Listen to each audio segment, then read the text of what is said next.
Yeah, no, the entire stuff with my mom was rough, though. I mean, you know, probably one of the worst things about it was after I went and got her cremated and got that all taken care of, I got a letter in the mail. It was from the crematorium, and they asked me to rate their service.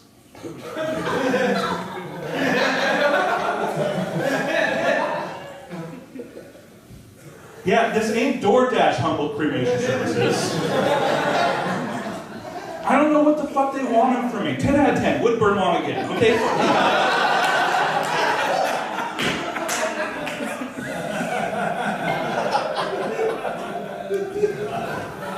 ridiculous times.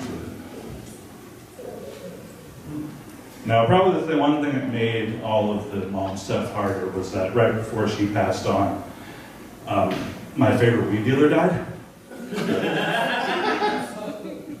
Yeah, rest in peace, Grandpa. And, you know, I do kind of hate telling that joke, to be honest, because, you know, my grandfather was an old-fashioned kind of guy. He didn't make his money the old-fashioned way. He impregnated a rich man's daughter. Some of you didn't laugh, and that means you didn't see Hamilton.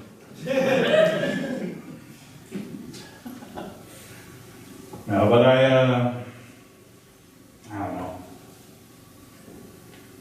I do keep something on me to remind him, actually, because this is my grandfather's gold chain right here. Yeah. I pulled this off of his still cooling body.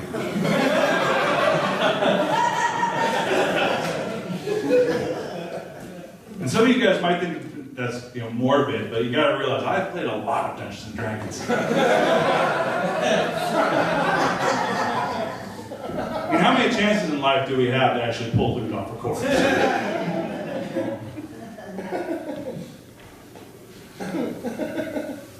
Now, in all fairness, I haven't gotten weed from my grandfather in a very long time, even before he died. You know, he did keep me like well stocked during the early 2010s, you know, back when it was still illegal. And it was always a thing because, you know, I was living in San Jose at the time, and I would go and meet up with my friends, and my friends would go, "Hey, check this out, this is Alaskan Thunderfuck."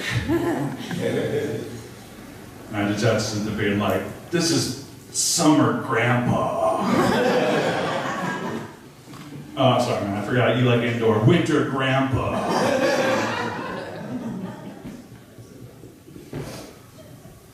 No, I do try and get down and see my grandmother as often as I can. She lives down where I grew up in a little town called Paradise, California. Anybody know Paradise, California? If you don't know about it, that's because it fucking burned down. Yeah, and you know, some people are like, "What do you mean the entire town burned down?" And I'm like, McDonald's didn't come back. Okay, the clown wrote Paradise, California off. Ronald was like, "Nah, fuck it, this ain't coming back." And, you know, the thing about Paradise burning down is that, while I obviously had some reasons beforehand, that was what solidified my hatred of Donald J. Trump.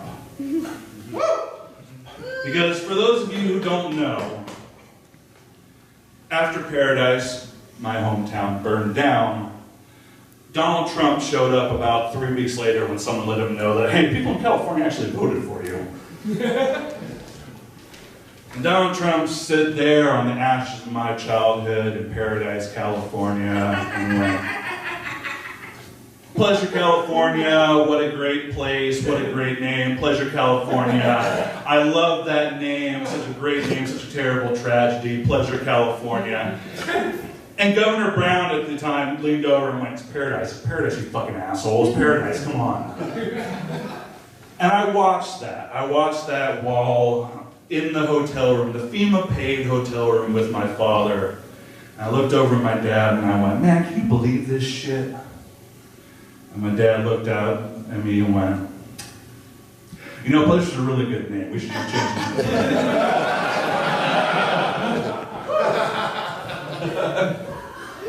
I no longer talk politics with my father. As soon as he said that to me, I'm like, oh, that is a dead end right there. Fuck.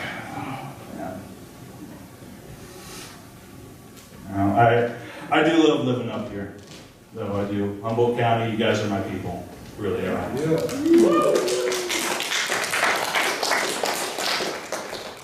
I will admit your effect on me has not always been ideal.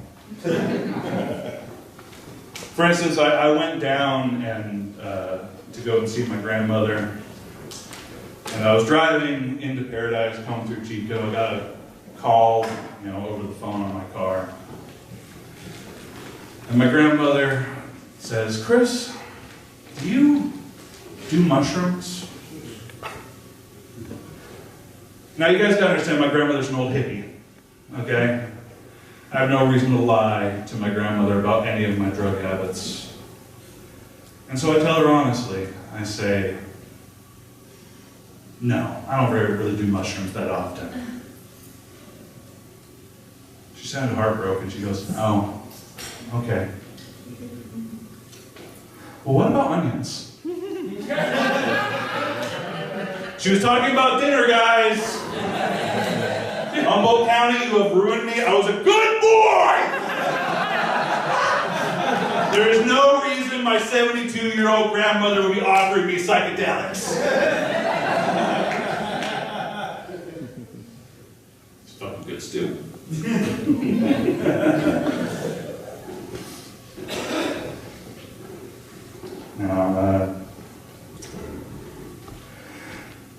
I mean,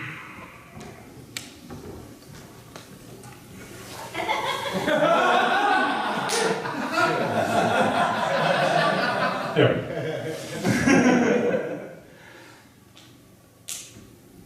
2026, I'm 37 years old, guys, now. And I am at least trying to solve this issue just a little tiny bit. Don't get me wrong, I've lost weight before, guys. I've done it before. I know what it takes. And, don't get me wrong, I've never been skinny. I haven't been skinny since I got a Super Nintendo. But I have at least changed viscosity in my life.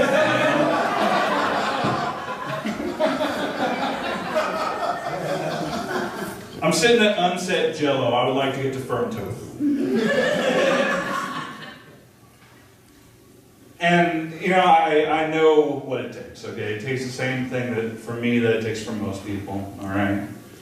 You just got to balance your exercise and, very importantly, your carbs with the overwhelming urge to just walk into the ocean and join the sea lions.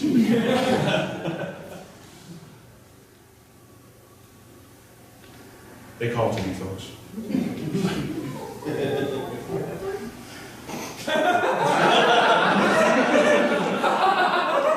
Yes, that is the sound of the sea lions.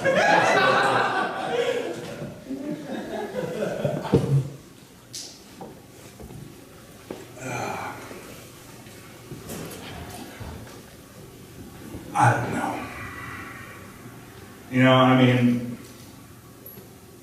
I'll be honest. I'm trying to lose weight because I would like to get laid at least one more time in my life. It's rough up here in Humboldt, guys, all right? And it's not like I've never lived in a small town before, okay? I know the trick to dating in a small town. The trick to dating in a small town, for all you guys that don't know, you get 3 tries. And after that, your exes know each other. And the game is up. Well, I don't know. I feel like I'm getting a little bit too old for the dating apps, but I'm still trying. Tell me if I'm wrong, sir. Correct me if I'm wrong here, okay? Tinder, if I'm looking for women, right? I wouldn't know. You wouldn't know? Okay. Someone young in the back there. Grindr, if I'm looking for guys. Yeah. And Plenty of Fish if I want to fuck a salmon. Yeah?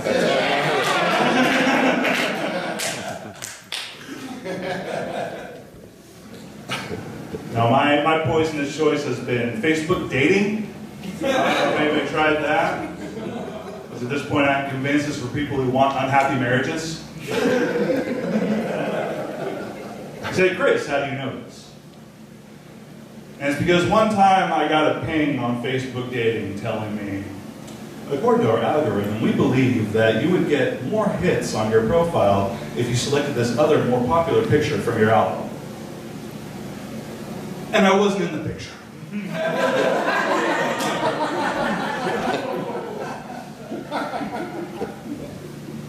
It burns, all of that. 5 now. I'm already running out of time, guys. It's already getting to about that point. And you know, I want to thank each and every one of you for coming out tonight. It really means the world to me.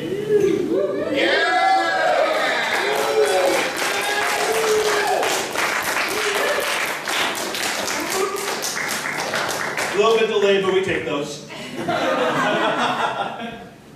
I mean, at this point, you know, I suppose the only way to go further in my road to comedy is to start actually getting on the road, right? Actually start getting out there and tell people my act who haven't heard it 5, 6 times, like Mr. Jason Brody. I don't know, man. Do you like traveling? Yes. You do? Yeah, I fucking hate it. Alright, I'm wearing closed shoes here so you guys can't tell, but I got hairy ass feet. I am the world's largest hobbit. Home is where my food lives.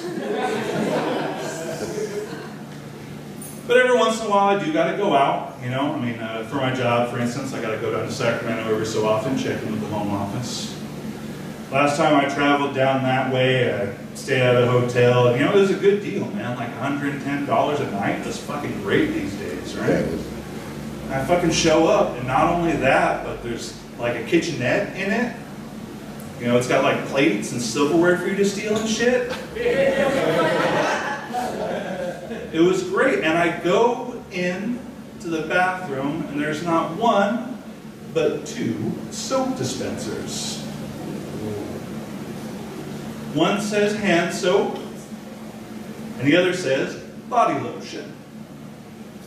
And they left a box of tissues underneath the body lotion. They knew what fucking time it was, dude. Time for the fancy hotel jerk. The second best sexual act you can do in a fancy hotel.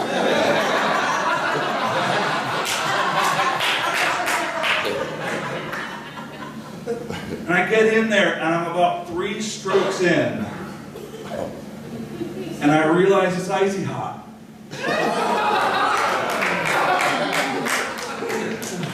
Someone in housekeeping was having a fucking giggle.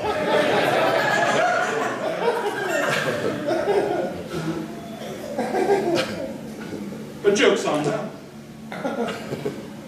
Because what happens when a hobbit goes out his door, my fellow nerds?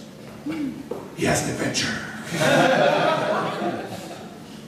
And so to you, the people of Eureka, California, and hopefully other places in California soon, I present to you the jalapeno popper.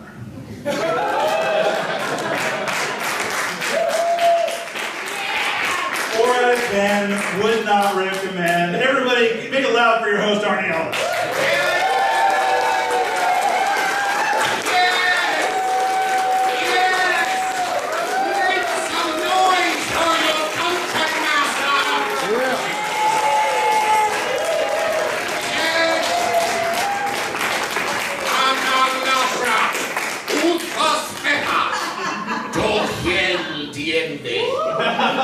The ancient charm of making, thus making this the greatest night in comedy when Chris Campanelli ascends to the wall of fame. One more time for Chris Campanelli, everybody!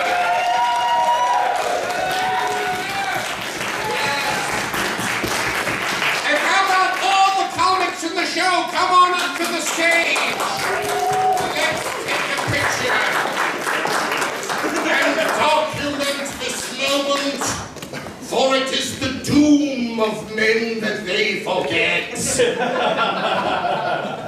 Yeah, all right. Let them hear it as they come on up. One more time for Peter Nielsen, everybody. One more time for Nando Molina and Jessica Grant. All right. Come on up, Chris, and receive honor. Yes, yes. Let's hear it for everybody. Thank you guys so much for supporting live comedy here at Savage Henry. We love it when you guys come on out. This is what we love to do. Please tell your friends. Come on out and try it sometime at an open mic. My name is Arnie Ellis. Have a great night, everybody.